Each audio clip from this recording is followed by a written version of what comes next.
میں حکومت کو وارن کرنا چاہتا ہوں کہ اس پرامن احتجاج کے حق سے اگر محروم کرنے کی عوام کو کوشش کی گئی تو پھر یہ روک نہیں سکیں گے۔ یہ 510 مقامات 1510 مقامات بھی بن سکتے ہیں اور 2510 مقامات بھی بن سکتے ہیں۔ کہاں کہاں فورس لگاؤ گے اور کہاں کہاں پر تم لوگوں کو روکو گے؟ الحمدللہ رب العالمین والصلاة والسلام علی رسولہ الکریم وعلی آلہ واصحابہ اجمعین۔ اما بعد فاعوذ باللہ من الشیطان الرجیم بسم اللہ الرحمن الرحیم یا ایھا الذین آمنوا کونوا قوامین للہ شہداء بالقسط صدق اللہ العظیم۔ مولانا ہدایت الرحمان صاحب نے بھی اعلان کیا ہے کہ بلوچستان کو 18 مقامات پر بند کیا جائے گا۔ کل اسی طرح خیبر پختونخوا اس کے تمام ہمارے یونٹس سڑکوں پر ہوں گے، موٹر ویز پر ہوں گے اور شاہراہوں پر ہوں گے، شاہراہ ریشم سے لے کر تیر کی شاہراہ تک اور دروش چترال سے چکدرا تک اور پھر پشاور اور چارسدہ تک اور ان تمام جگہوں پر اور پھر پورا پنجاب اٹک سے لے کر پنڈی اور اسلام آباد اور پھر پورا سینٹرل پنجاب اور پھر اس کے بعد جنوبی پنجاب، یہ سب سراپا احتجاج ہوگا۔ یہ سندھ کہ جس کو تقسیم کرنے کی اور لوگوں کو تقسیم کرنے کی بات ہوتی ہے، ہم یہ کہنا چاہتے ہیں کہ ایسے اقدامات کرو جس سے قوم متحد اور اپنے مسئلوں کو حل کرے۔ انشاءاللہ کل پورے سندھ میں بھی احتجاج ہوگا اور شاہراہوں کے اوپر سندھی عوام بھی ہوں گے۔ کراچی میں شاہراہ فیصل کو بند کیا جائے گا، لاہور میں مزنگ پر ایک تاریخی احتجاج ہوگا، پورے شہر سے ریلیاں آئیں گی۔ اسی طرح سے گجرانوالہ ہو یا گجرات ہو، جی ٹی روڈ پر دھرنا دیا جائے گا اور یہ ہم اپنا احتجاج پرامن طریقے سے کریں گے۔ ہم یہ احتجاج کسی کو انشاءاللہ پتھر نہیں پھینکیں گے، گولی نہیں چلائیں گے، گملہ نہیں توڑیں گے، انشاءاللہ کسی کی نکسیر نہیں پھوٹے گی۔ لیکن اگر حکمرانوں نے اس کو روکنے کی کوشش کی تو پھر حالات کی ذمہ داری خود اس حکمران طبقے پر ہوگی کہ جو ہم پر لا کر فارم 47 کی بنیاد پر مسلط کر دیا گیا ہے۔ اس لیے میں حکومت کو وارن کرنا چاہتا ہوں کہ اس پرامن احتجاج کے حق سے اگر محروم کرنے کی عوام کو کوشش کی گئی تو پھر یہ روک نہیں سکیں گے۔ یہ 510 مقامات 1510 مقامات بھی بن سکتے ہیں اور 2510 مقامات بھی بن سکتے ہیں۔ کہاں کہاں فورس لگاؤ گے اور کہاں کہاں پر تم لوگوں کو روکو گے؟ یہ تحریک ایسا نہ ہو کہ پیٹرولیم مصنوعات کے خلاف ہونے والی اس کی قیمتوں کے خلاف یہ تحریک حکومت گراؤ تحریک میں تبدیل ہو جائے۔ اس لیے حکمران ہوش کے ناخن لیں، عملی اقدامات کریں، فوری طور پر یہ لیوی کا بھتہ ختم کیا جائے۔ یہ میں اپنی بہنوں سے ضرور کہنا چاہتا ہوں، اس لیے کہ میری بیٹیاں میری بہنیں اپنے گھروں کے نظام کو چلاتی ہیں۔ جب کریانہ اسٹور پر جاتی ہیں اور گھر کا سودا خریدتی ہیں تو ان کو پتا ہوتا ہے کہ کیا بدترین حالات ہو گئے ہیں۔ یہ ہماری بہنوں کو پتا ہوتا ہے کہ جب بچوں کی اسکول کی فیس دینے کے لیے پیسے نہیں ہوتے، جب جو ہے بجلی کا بل آتا ہے تو ان کے پاس یا تو کرایہ جمع کرائیں مکان کا یا بل جمع کرائیں، ایک آپشن ہوتا ہے۔ لوگ اپنا زیور بھی بیچ رہے ہیں، لوگ اپنے گھر کی چیزیں بھی بیچ رہے ہیں، لیکن اس بات کا احساس ہمارے وزیروں کو نہیں ہو سکتا، ہمارے وزیر اعظم کو نہیں ہو سکتا، ان شہزادیوں کو اور شہزادوں کو نہیں ہو سکتا جو وراثت اور وصیت کی بنیاد پر ہمارے سروں پر مسلط ہوتے ہیں۔ وہ بڑے بڑے فوج کے افسران کو نہیں ہو سکتا جو ان حالات کو فیس بھی نہیں کرتے ہیں، ان بیوروکریٹس کو نہیں ہو سکتا جن کی گاڑیاں بھی بڑی ہوتی ہیں اور جن کا پیٹرول بھی فری ہوتا ہے۔ تو اس لیے جب ہم یہ دیکھتے ہیں کہ جب گھر کا کوئی سودا آ رہا ہو اور بچے یہ پوچھیں کہ امی یا بابا آپ ہمارے لیے کوئی پھل بھی لے کر آئے ہیں اور پھر وہ نظریں چھکا لے، تو یہ احساس شہباز شریف تمہیں کبھی بھی نہیں سکتا، اس لیے کہ قوم کی لوٹی ہوئی دولت اس حکمران طبقے کے پاس ہے۔ انہیں کیا معلوم غریب آدمی کا مسئلہ کیا ہے، انہیں کیا معلوم مڈل کلاس لوگوں کا مسئلہ کیا ہے۔ اس لیے یہ جو بھتہ وصول کیا جا رہا ہے لیوی کی صورت میں، یہ 8000 ارب روپے کا بھتہ اور چگا ٹیکس یہ حکومت ہم سے لے چکی ہے، لیکن کوئی کام آئل ریفائنریوں کو ٹھیک کرنے کے لیے استعمال نہیں کیا، بلکہ اپنی کرپشن چھپانے کے لیے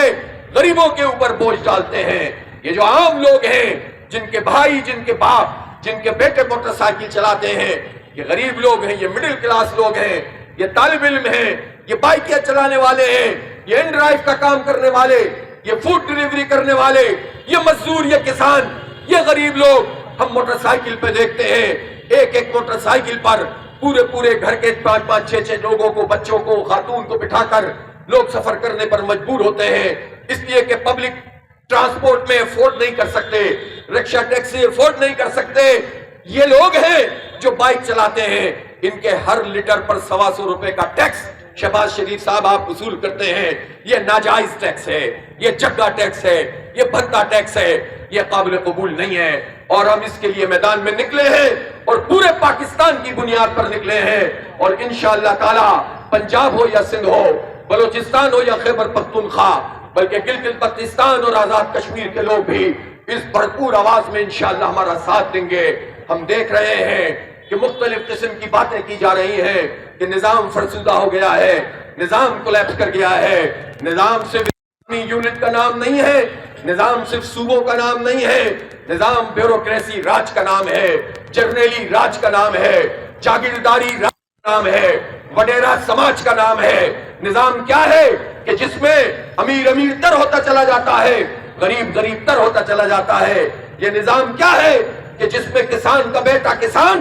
اور اس کا بیٹا کسان اور محروم ابن محروم ہوتے چلے جاتے ہیں، اور جاگیردار اس کی جائیداد میں اضافہ ہوتا چلا جاتا ہے۔ یہ نظام ایسا ہے جس میں چند لوگوں کے بچے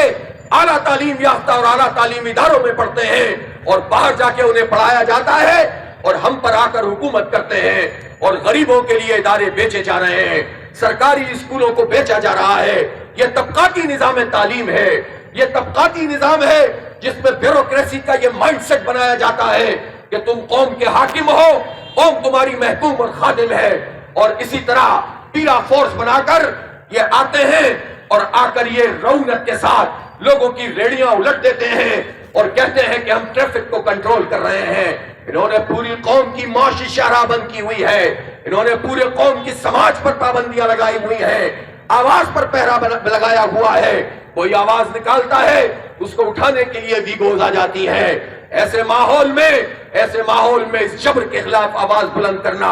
ہم اپنا فرض سمجھتے ہیں، اس لیے اپنی آواز کو بلند کیجئے، اپنے بھائیوں، اپنے بیٹوں، اپنے والدین جو کچھ بھی جد و جہد میں شرکت کر رہے ہیں، یہ مائیں بہنیں انہیں سپورٹ کریں۔ کل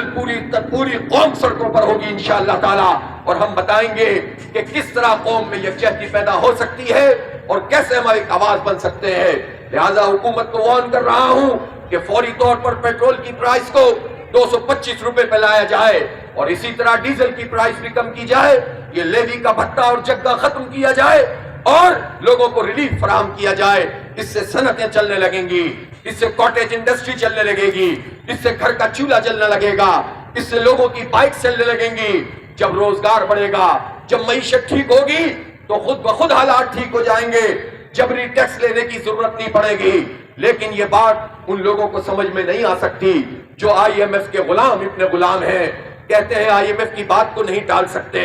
آئی ایم ایف کی یہ بات تو تم نہیں ٹال سکتے، لیکن جب وہ خرچے کم کرنے کی بات کرتا ہے تو وہ تمہیں سنائی نہیں دیتا۔ وہ جاگیرداروں پر، سینکڑوں مربع زمین والے لوگوں پر ٹیکس لگانے کی بات کرتا ہے، تمہیں وہ سنائی نہیں دیتا۔ وہ کہتا ہے کہ اپنے جو انتظامی اخراجات ہیں وہ ختم کرو، وہ تمہیں سنائی نہیں دیتا، اس لیے کہ تم سب ایک دوسرے کا تحفظ کرنے والے ہو۔ یہ ایک اتحاد ہے حکمران طبقے کا، جس میں پارٹیوں کے بڑے بڑے لوگ، جس میں اسٹیبلشمنٹ کے لوگ، جس میں بیوروکریسی کے لوگ، اور جس میں لوگوں پر ظلم کرنے والے سرمایہ دار، یہ سب اکٹھے ہوتے ہیں، ان کی کوئی پارٹی نہیں ہوتی۔ اسی لیے آپ دیکھتے ہیں کہ جب یہ ٹیکس لگاتے ہیں تو اکٹھے ہوتے ہیں، یہ بجٹ منظور کرتے ہیں تو اکٹھے ہوتے ہیں، یہ پارلیمنٹیرین کی اور قومی اور صوبائی اسمبلی کی اور اسپیکر اور چیئرمین سینٹ کی اور وزیر اعظم اور وزراء کی اور مشیروں کی تنخواہوں میں جب اضافہ کرتے ہیں، 300 400 اضافہ، ساری پارٹیاں ایک ہو جاتی ہیں، سب مل کر اپنے لیے مراد حاصل کرتے ہیں اور غریبوں کا چولہا ٹھنڈا کرتے ہیں۔ اس لیے دھوکے میں نہ آئیے، اس پورے نظام اور اس نظام کو چلانے والوں کے خلاف اس بڑی تحریک کا حصہ بن جائیے، جس کی ایک علامت پیٹرولیم لیوی کا ٹیکس ہے، جس کی یہ علامت آئی پی پیز مافیا ہے، جس کی علامت چینی مافیا اور گندم مافیا ہے، آٹا مافیا ہے، اور اس مافیا کے خلاف اور قبضہ مافیا ہے جو ملک پر مسلط ہے۔ اس لیے انشاءاللہ کل 4 بجے کل 4 بجے 7 اگست کو پورا پاکستان سڑکوں پر آئے گا. نوجوانوں سے کہنا چاہتا ہوں اپنی بائک لے کر آئیں. وہ بائک جس پر آپ بھتہ دے رہے ہیں, جس پر آپ چڑھ کر ٹیکس دے رہے ہیں پیٹرول ڈلواتے ہوئے, وہ لے کر آؤ اور سڑکوں پہ آ کر اس کو سوئچ آف کر دو, ٹرن آف کر دو اس کی کو, اور اس کے بعد اس بڑے احتجاج کا حصہ بن جاؤ. جب سینکڑوں مقامات پر یہ کام شروع ہو جائے گا انشاءاللہ تو خود بخود حکمران پیچھے ہٹیں گے, اور جب نہیں ہٹیں گے تو حالات کی ذمہ داری انہی پر ہوگی. وآخر دعوانا ان الحمدللہ رب العالمین.